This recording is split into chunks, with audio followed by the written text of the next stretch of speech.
Hey everybody, welcome to Always Bored, Never Boring. Today, I'm doing a quick follow-up video regarding the Elder Scrolls Call to Arms, because I had a slightly bumpy introduction to this game. This is a game that I pre-ordered, and then the pre-orders were delayed because of the global situation.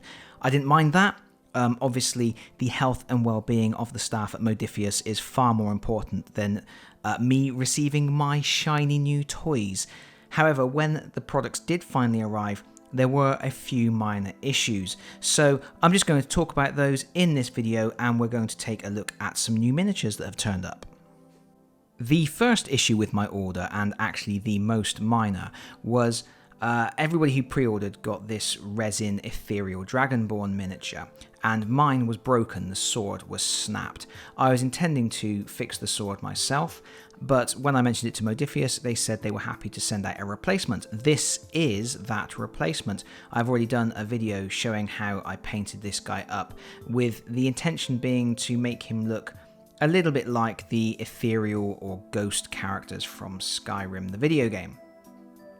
So yeah, Modiphius very quickly replaced this miniature for me. I think I had my replacement within about 4 days of contacting them, which was fantastic. And as an added bonus, I was actually able to fix the sword on the broken one. This is actually a bit of a hack job, really. It's just layers of super glue over the join and then sanded down again. I have no idea how long that's going to last, but you know, it's a battered up sword. It's a little bit wonky. This Dragonborn's obviously been fighting in the wilderness for some time and is in need of a blacksmith.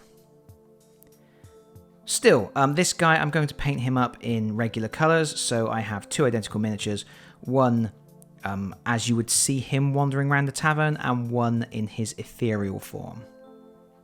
When I pre-ordered the game, I ordered one of all of the first wave things, so that meant I ordered a box of Stormcloaks and a box of the Imperial faction, as well as the Bleak Falls Barrows Delve set and the box of cards.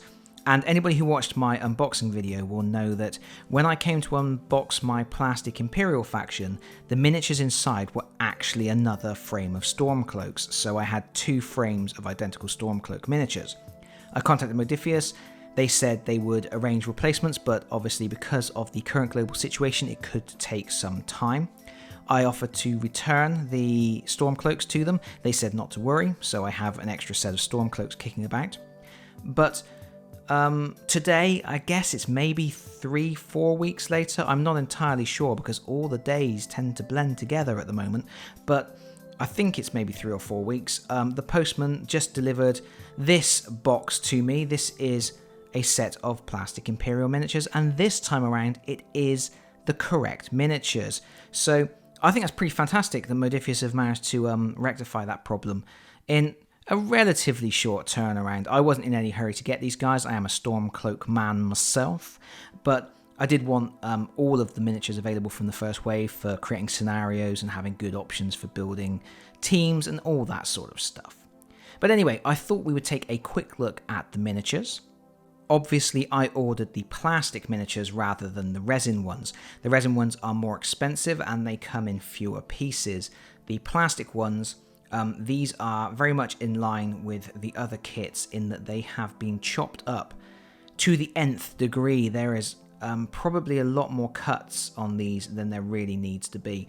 A lot more fiddly pieces than there probably needs to be. The detailing looks good again.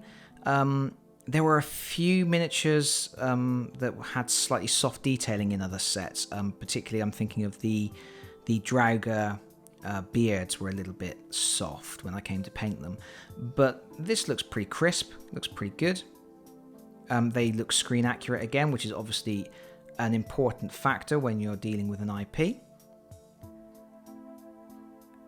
And yeah, they look good. They just look fiddly, they just look awkward, and I can see this being slightly daunting for people who may not have a lot of experience with building miniatures, or even people who have previously only had experience with some of Games Workshop's easy build kits or some of their monopose kits, which go together very easily. This is something that Modiphius may have trouble with. I think with something like the Skyrim franchise, they might have been trying to cast a wider net, but they're going to turn off, I think, quite a few people with this sort of thing. I know that some of the kits they've got coming out down the road are going to be available in resin only, and I do wonder if eventually they will phase out plastic entirely and just do resin. Especially if it doesn't sell too well and they have to do smaller runs, resin is probably going to be where they go to. But overall, they're nice looking miniatures. Here's another quick look at the box just to see the guys all assembled.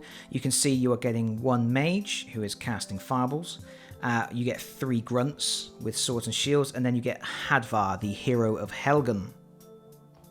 And just to reiterate the point regarding assembly, here's a quick glance at the assembly instructions, and you can see we've got an arm here that's separated at the elbow and then again at the shoulder.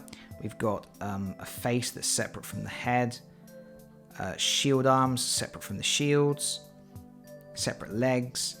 Yet these guys only go together one way, they are monopose, so the fact they're in as many parts as they are is probably unnecessary. I mean, particularly this one, you can see the front of the head and the back of the head are separate, and then they're completely separate from the body as well.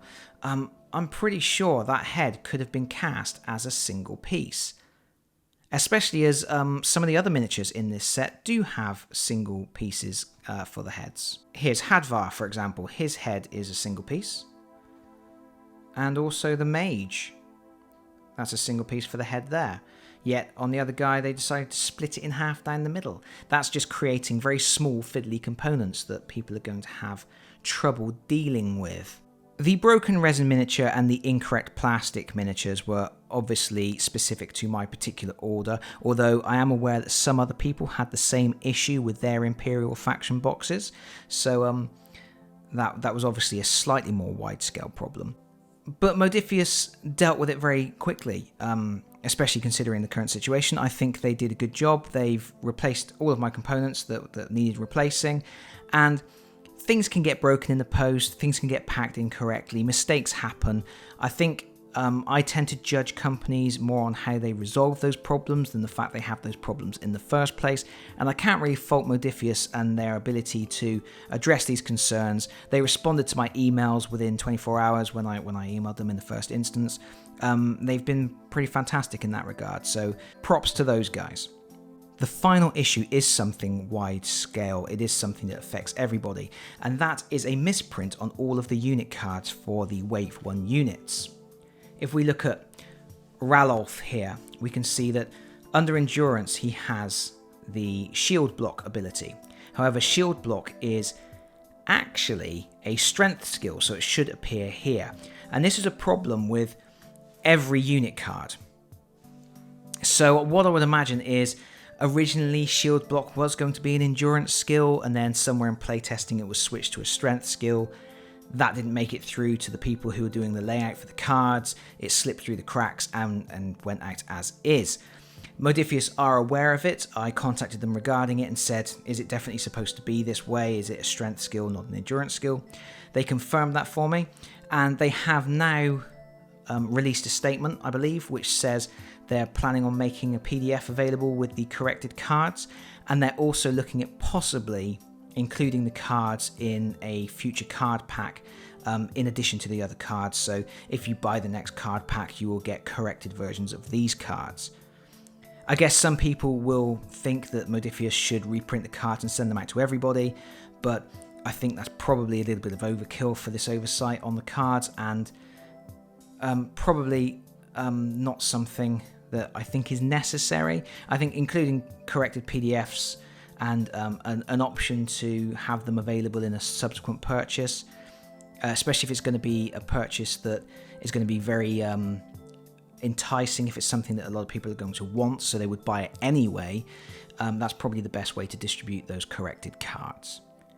But I'm a little bit more easygoing with that sort of thing than some people are, and I know what the correct rules are supposed to be, so I'm not that worried about using the incorrect cards anyway. But that's it really. I now have all of my order complete. I have my Imperial faction. They will be tagged onto the end of my paint queue after the Storm Cloaks. And despite a few bumps along the way, I'm still very much excited about Elder Scrolls.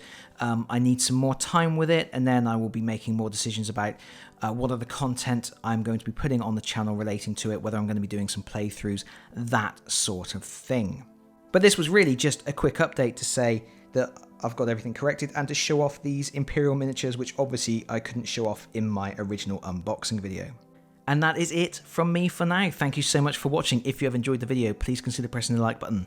If you have really enjoyed the video, please consider subscribing if you don't already do so. And hopefully, I will see you all again very soon. Bye bye everyone. Bye bye.